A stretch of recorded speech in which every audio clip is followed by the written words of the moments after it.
French football club Paris Saint-Germain, commonly shortened to PSG, have quickly grown into one of the most lucrative and profitable sporting enterprises, with their revenue and global visibility now rivaling traditional European giants. However, their impending growth has also come with increased scrutiny, especially around the sponsorships that they are choosing to engage with. Hello everyone, my name is Matthew Slade, and throughout this sponsorship case study, I'm going to be sharing my thoughts and opinions around PSG's sponsorship with the vaping company GeekVape, as I believe it to be quite a dangerous sponsorship that promotes vaping to their young and impressionable audience, contradicts public health efforts, and undermines the social responsibility that should be expected of a club of their size. In order to fully understand the sponsorship, I think it's first important that we have an overview of the club that we're dealing with. PSG is a relatively young club, only being founded in 1970. However, the club's major turning point came in 2011 when they were overtaken by Qatar Sports Investments. This new ownership group brought increased financial power and investment into the club, leading to immense on-field success over the past decade and a half, where the club has won a plethora of domestic trophies, boasted star players like Lionel Messi, Kylian Mbappe, and Neymar, while also recently winning their biggest achievement in their history of winning the most recent 2024 to 2025 Champions League. The club has also grown so fast, partially due to their location in Paris, the capital city of France that has become one of the world's most popular tourist destinations. The city has transformed itself into a global hub for fashion, culture, art, and lifestyle.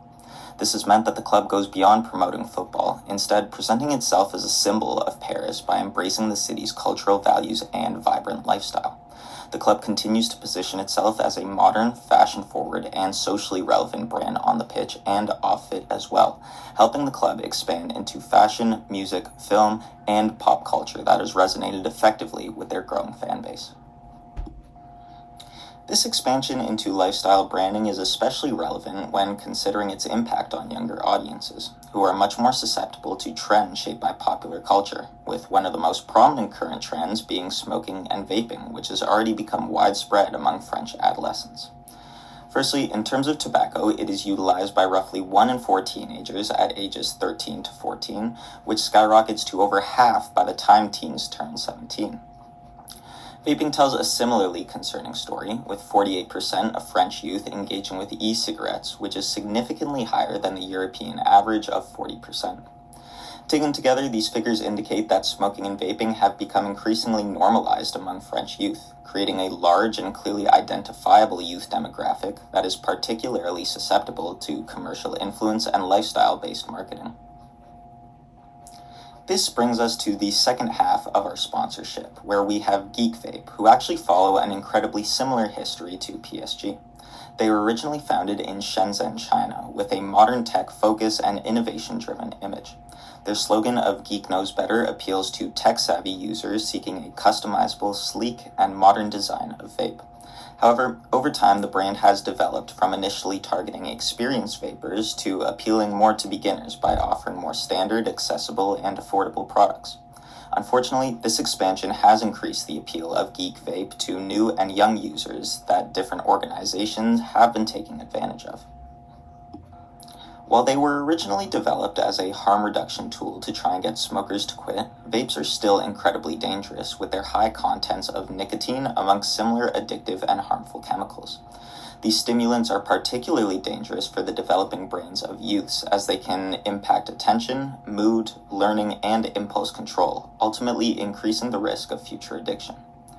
PSG, a club with roughly 163 million social media followers, along with more than 65 million of those coming from Instagram alone, have grown to become one of the most followed clubs globally, largely built upon fans that are young, digitally engaged, and highly impressionable.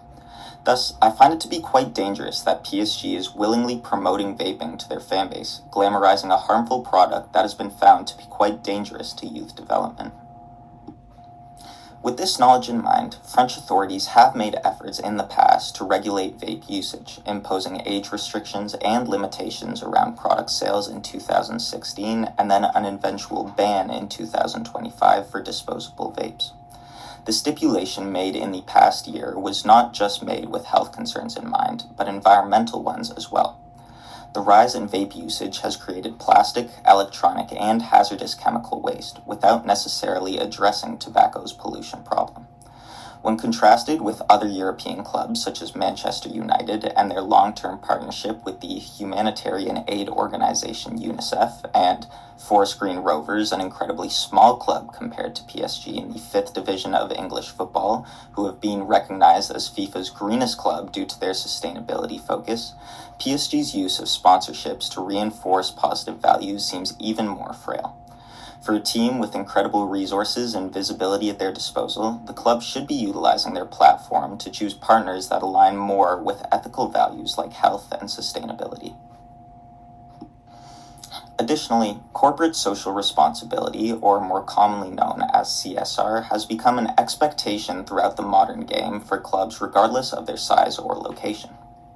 For PSG, this is no different. Their PSG for Communities program supports various different causes such as disadvantaged youths, accessibility, and inclusion of neurodivergent children, with the goal of inspiring future generations. However, this promotion of community well-being while simultaneously partnering with a vaping brand creates a core contradiction that not only weakens PSG's credibility as an ethical institution, but sends confusing messages about what the club truly prioritizes.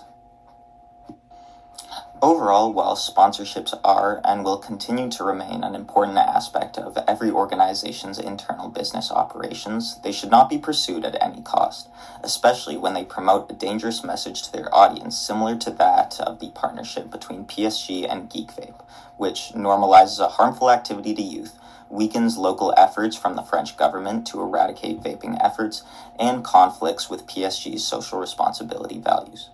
As PSG continues to grow globally and find more success, they must adopt ethical responsibility within their operations, as commercial success should not normalize harmful promotions and sponsorships. Thank you all so much for listening. My name is Matthew Slade, and these are my thoughts on PSG and GeekVape sponsorship. Attached here is a list of all the sources that I utilized throughout this case study to help support my argument and my position.